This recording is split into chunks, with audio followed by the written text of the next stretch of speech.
Hello listeners, नई कहानी के साथ आप सभी का स्वागत है। राही, एक अनचाहा सफर। प्लॉट, राही रॉय की शादी बिजनेस डील बनकर रह जाती है जब दूल्हा एकांश इन वक्त पर भाग जाता है और परिवार उसे रियांश कपूर से शादी करने को मजबूर कर देता है। रियांश ठंडा, सख्त और नियमों में जीने वाला इंसान है जो इस शादी को केवल समझौता मानता है।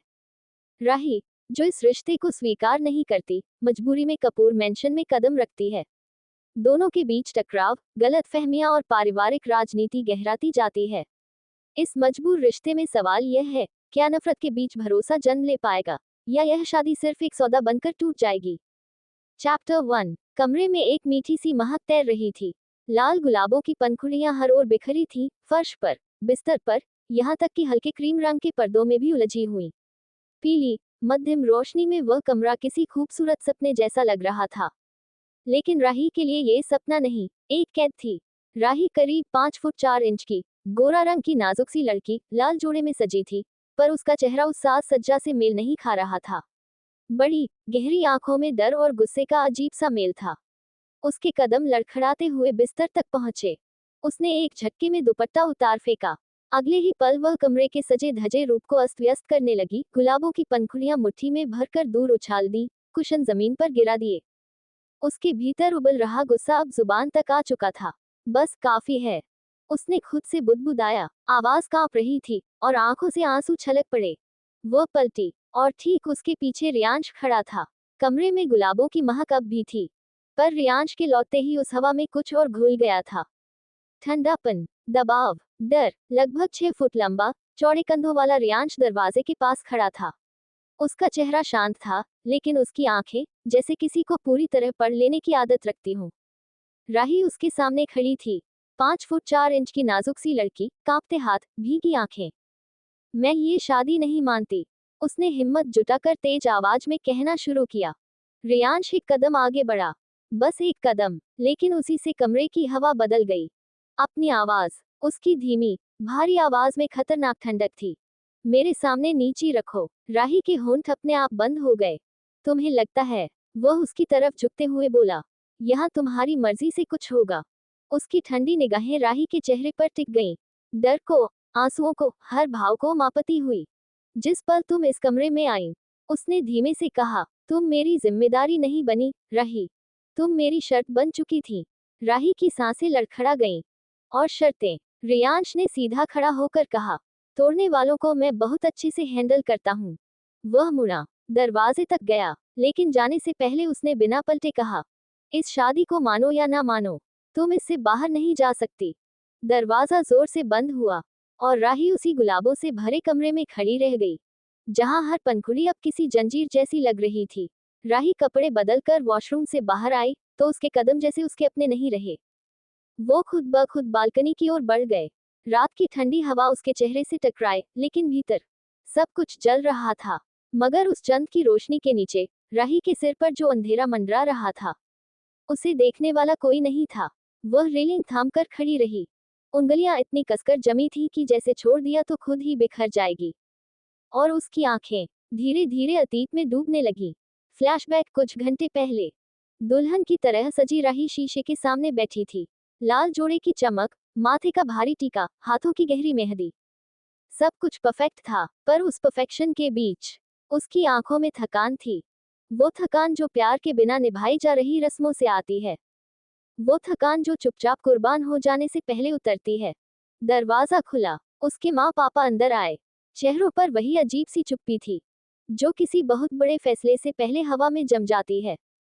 राही बेटा, माँ ने उसके पास बैठकर उसका हाथ थामा। हाथ कांप रहा था। एकांश, माँ की आवाज भर्रा गई। शादी छोड़कर चला गया। कुछ पल, बस कुछ पल, राही की सांस थमी रही। और फिर उसके होठों पर एक हल्की सी मुस्कान आ गई। राहत की मुस्कान। ठीक है, उसने बेहद शांत स्वर में कहा। उसने चूड़ियां उतारनी शुरू कर दी, एक एक करके, जैसे किसी बोझ को उतार रही हो, जैसे उस सौदे से खुद को आजाद कर रही हो। लेकिन तभी उसकी माँ ने उसका हाथ थाम लिया, मजबूती से। बेटा, माँ की आवाज भारी थी, हमने फैसला किया है, तुम रियांश कपूर से शादी करोगी। उसके हाथ वहीं रुक गए। चूड़ियां जमीन पर गिरने से बच गईं, लेकिन उसके भीतर कुछ टूटकर बिखर गया। राही धीरे धीरे खड़ी हुई, इतनी शांत कि कोई अंदाजा नहीं लगा सकता था कि उसके अंदर तूफान कैसा है। वह पलटी, अपने माता पिता की ओर देखा। माँ, पापा, उसकी आवाज में अब कोई मासूमियत नहीं थी। ये क्या है? कमरे में सन्नाटा उतर आया। पहले आपने अपने बिजनेस के लिए मेरी शादी एकांश कपूर से तय की। उसकी आंखें ठंडी हो गईं। और अब वो भाग गया तो आप कह रहे हो कि मैं रियांश से शादी कर लूं?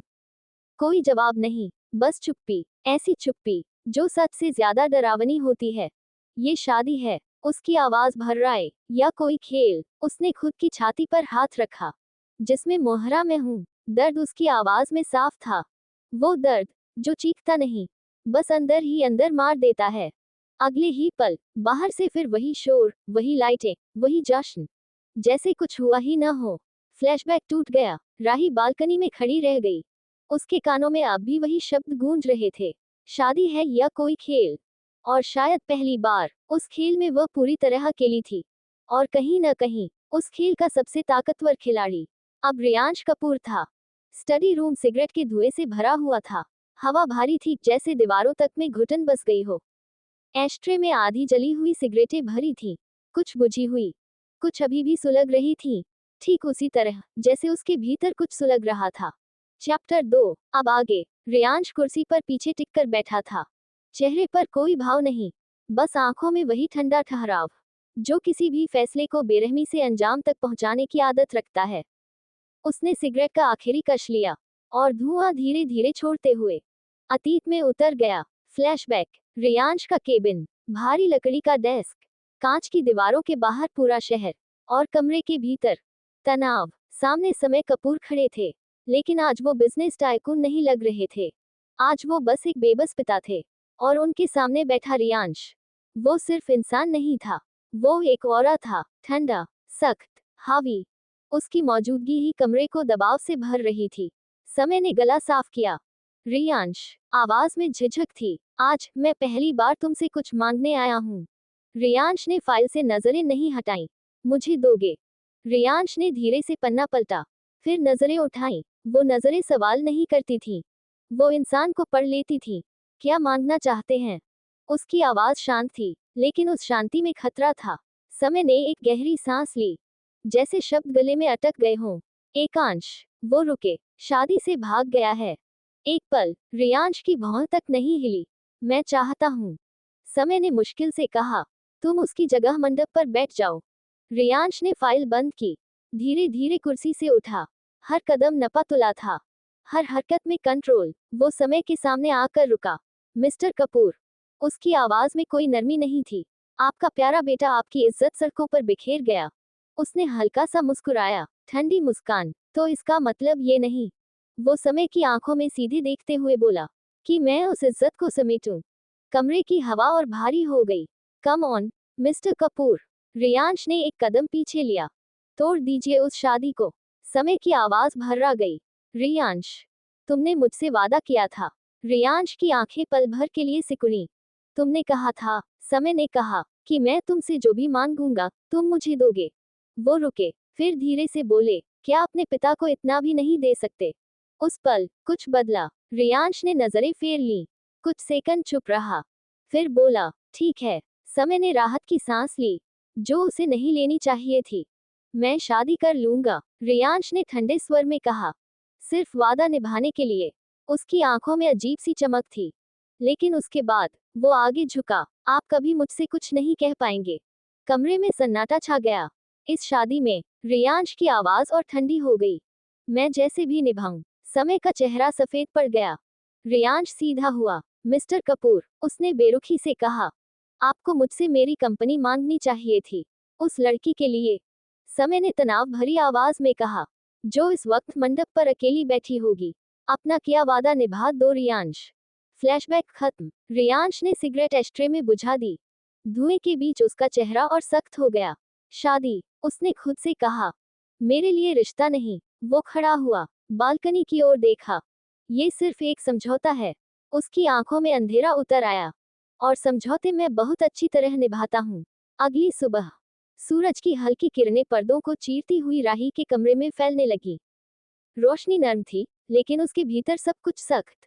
आईने के सामने बैठी रही एक सुर्खलाल, बिल्कुल साधारण सी प्लेन साड़ी में थी। न कोई जेवर, न कोई बनावटी चमक, बस एक नई पहचान, जो उसने चुनी नहीं थी। उसके चेहरे पर पिछली रात की थकान साफ झलक रही थी। नींद पूरी नहीं हुई थी, या शायद चैन। उसने सिंदूर की डिब्बी उठाई। एक पल के लिए उसका हाथ हवा में ही थम गया, जैसे मन ने फुसफुसाकर कहा हो, ये सिंदूर तुम्हारा नहीं है, ये तुम्हारी पसंद नहीं है, ये तुम्हारे होने का प्रतीक नहीं, तुम्हारी मजबूरी है। उसकी उंगलियां कांपी, फिर भी उसने सिंदूर भर लिया। मांग में खींचती लाल रेखा जैसे उसके माथे पर नहीं, उसकी आजादी पर खींच गई हो। आईने में दिखता अपना ही चेहरा उसे अजनबी लगा। वही आंखें, लेकिन उनमें अब कुछ बुझा हुआ था। कुछ देर बाद वह कमरे से बाहर निकली और धीरे धीरे सीढ़ियों से नीचे उतरने लगी। तभी लिविंग एरिया से आती एक तेज, कड़क और बर्फीली आवाज ने उसके कदम रोक दिए। रियांश, वो सर्वेंट्स पर चिल्ला रहा था। मेरे कमरे में वो डेकोरेशन किसके कहने पर किया तुम लोगों ने? उसकी आवाज इतनी तेज थी कि पूरे मेंशन की दीवारें जैसे सिमट गईं।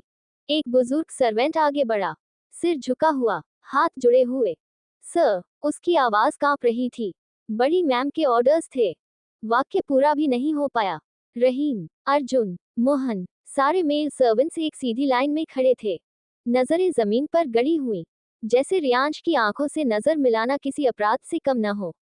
रियांश आगे बढ़ा। उसकी आंखों में गुस्सा नहीं था, उससे भी खतरनाक कुछ था। ठंडा, नापतुला कंट्रोल। ये मेरा घर है। उसकी आवाज धीमी थी, लेकिन उसी में सबसे ज्यादा खौफ था।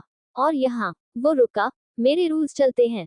उसने चारों को देखा, किसी बड़ी मैडम के नहीं। हवा भारी हो गई। आगे से याद रखना, उसने सख्ती से कहा, मेरी परमिशन के बिना मेरे कमरे के आसपास भी मत आना। सभी सर्वेंट्स एक साथ बोले, जी सर, और जैसे सांस छोड़ते हुए पीछे हट गए। उसी वक्त सीढ़ियों पर खड़ी राही सब कुछ देख रही थी। माथे पर सिंदूर की लाल रेखा चमक रही थी, लेकिन चेहरे पर कोई चमक नहीं थी। उसके भीतर कुछ टूट रहा था। बिना आवाज, बिना आंसू, बिल्कुल चुपचाप। रियांश की नजर एक पल के लिए उससे टकराई। बस एक पल, फिर उसने नजरें फेर लीं, जैसे राही की मौजूदगी भी उसकी दुनिया में गिनी ही न जाती हो।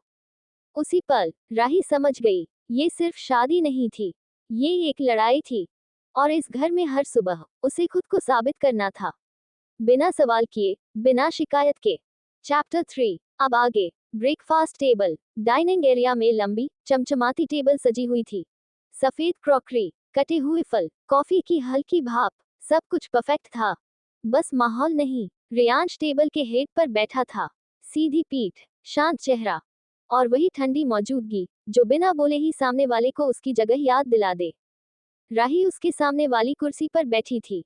लाल साड़ी, माथे पर सिंदूर, लेकिन आंखों में नींद नहीं, बस डर था, बस सतर्कता। एक सर्वेंट आगे आया, sir, breakfast, black coffee. Riyansh ने बिना देखे कहा, और कोई फालतू आवाज नहीं। सर्वेंट ने सिर हिलाया और पीछे हट गया। राही ने धीरे से प्लेट अपनी ओर खिसकाई, चम्मच उठाया, लेकिन रुको, एक शब्द, बस एक। राही का हाथ हवा में थम गया। रियांश ने अखबार से नजरें उठाईं। पहली बार उसे सीधे देखा। मेरे सामने खाना खाने से पहले। उसकी आवाज सपाट थी।